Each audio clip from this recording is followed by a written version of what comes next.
He's on Nancy Grace all the time. He's on Fox 5 Atlanta in the morning. And today he's coming on our show to talk about what is basically taken over. The fact that people just really, really like big. You okay? They're just really getting into it now. Yeah, well, they and we have certainly got don't to shy change away that from it. mindset. Yeah. And Dr. Titus Duncan is here Yes. to give us some alternatives to the bigness. Well, say what you used to always say to me. Elle, when are you going to get that fat girl off your back? Well, the fat man's usually at the door. Right. Shout out to Ronnie Jordan. He's at the door. He has Right. cookies. He has cakes. He has pies. And you answer the door, and next thing you know, I think Lee Haney said it best. It's like when you're born and when you go through high school and college, you weigh whatever you weigh, and then you add on something. And next thing you know, the same heart and the same set of lungs and the same kidneys are carrying around an extra 2-3 people. Right. And it's like, hey, man, I ain't asked for all this. We ain't built for this. As Dr. Duncan said last night, your body just says, I'm not doing this anymore. And says, what we talk about, your pancreas? Your pancreas says, I quit. Oh, your pancreas, your liver, your lungs. You got a lot of portions in your body that actually just kind of give up. There's that particular area in your body that there's the syndrome of straw that breaks the camel's back. Right. So your body puts up with a lot. Over the years, we do a lot of things, a lot of bad things to our body. And at some point in time, the body just says, enough's enough, and it quits. And right. So we lose a lot of life primarily because we don't realize that.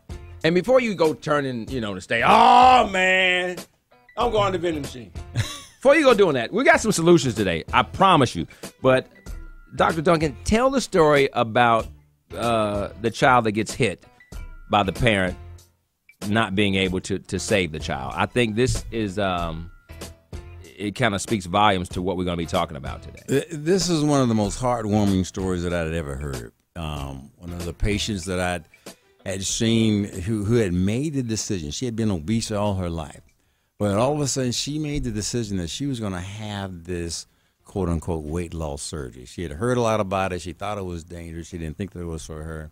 But she decided she came. So I asked her, why did you decide to have this particular operation? She says, Doc, what happened was I was sitting in the park, and I was with my kid. He was 2 years old.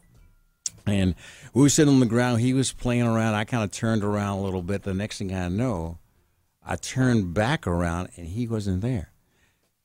He ran out actually in the street. And we were in a park that has a busy street.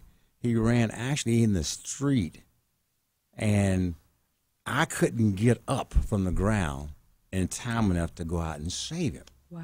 He got hit. He didn't die. I'll put it that way. He did not die. But the fact of the matter, it affected her life so badly that she says that she was not there for her family. And that's one of the things that a lot of people come in and tell me nowadays is that Doc, it's not all about me now. I realize that. I used to think that I like the way I look with a little bit of meat on my bones. I like that. But when I found out that there were things that I couldn't do that I used to be able to do, and it affected my family, it affected my wife, it affected my kids, it affected my ability to be able to play with my grandkids. That's when I made a change in my life that something needed to be done about it. So I agree with you wholeheartedly because you're absolutely right. Life nowadays is not all about us. There's somebody out there who loves you. There's somebody out there who wants you around. And you got to think not only about you got to think about somebody else. When we come back, we're going to have more. There's some stuff going on in science that, you may not have seen on CNN or anywhere else, but we're going to give it to you. And you may be surprised that there are some solutions that might just be covered. More with Dr. Titus Duncan in just a second, all right? Don't go to the snack machine. V103. Dr. Titus Duncan joins us in the studio right now on the Ryan Cameron Show. The formula for healthy lifestyle is what we're discussing. Okay, if somebody, Dr. Duncan, is listening right now and they're saying, okay, what could I possibly do if, the dieting part is, I'm just a little bit past that. What can I do? What can you do? What would I come to you for? Well, unfortunately, I'm a surgeon, and And whenever I say that word, people sort of cringe. That's all he wants to do is cut. But, you know, I got into this primarily because, you know, being an internal medicine or a family practitioner, you know, you have solutions for medical weight loss. So you can give a pill. So you can start with a pill, but we know that when a person gets a certain number of pounds overweight, that diets don't work. And a lot of people in the audience will probably disagree, but for the most part, the science shows that if you're anywhere between 75 to 100 pounds over your ideal body weight, you can try every diet in the book, but every single one of those patients will lose weight with that diet, but 100% of those patients will regain that weight back. And that's just the science behind it. So if you're only 20, 30 pounds overweight, 40 pounds, 50 pounds overweight, you can go on Jenny Craig Weight Watchers. You can go on any diets you want to, and you will lose the weight, and you can probably keep it off. But the science says if you're in that range where you're up to 100 pounds over your ideal body weight, you can lose the weight temporarily for 6 months, 7 months, but you will regain it back. So what can you come to me for? You can come to me because I do weight loss surgery. We do medical weight loss surgery, and we do other things as well in our institution. We always try the least invasive procedure first, and that is medical weight loss. So you come into the office, we look at you, we evaluate you. We evaluate your aging process because obviously the more you weigh, the faster you age. And people don't know that. People don't know that fat is what's called a cytokine. And a cytokine is one of those inflammatory enzymes that actually age your body. But anyway, we evaluate you to see how much you weigh and how much weight you need to lose in order to become healthy and in order to stop the deterioration of your body. And then we suggest to you certain things. So we'll suggest medical weight loss. We'll try that for a while. But if you come in and you're 100 pounds, 150 pounds over your ideal body weight, and you have heart disease, you have diabetes, you have sleep apnea, you have all these medical problems, then surgery is probably your best bet.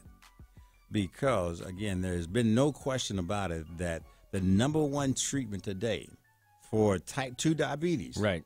for sugar that we call it, for people who are overweight is surgery. For people who are obese, the number one treatment for the day, the number one curative treatment for the day is for type 2 diabetes is surgery.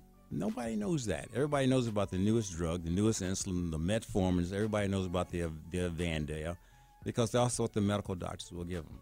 And I don't have any problems against any sort of pharmaceutical agent at all. But the data now shows because doing a gastric bypass for people with type 2 diabetes is a very, very tremendous thing. And I have a very, very special thing against type 2 diabetes because I had two uncles that had type 2 diabetes. And both of them were overweight, both of them were obese, and both of them died of complications related to the type 2 diabetes. And diabetes is a disease. It's a different disease because it's not a fast death. Right. Because what happens is that, first of all, they start to lose a little bit of their memory. Then they lose their kidney function. They'll get on a dialysis machine. Then they start to lose the peripheral vascular supply of their legs, and so they become amputated. And then so they're bedridden. Then they have a heart attack, and then they have a stroke. And both of them died. But the problem is both of them died before the age of 50. So diabetes is not a thing you can play with. And diabetes is one of those things that I have this passion about, primarily because it's, again, a very, very devastating disease that people will die from if it's not treated adequately. We got more coming up. 741 WV.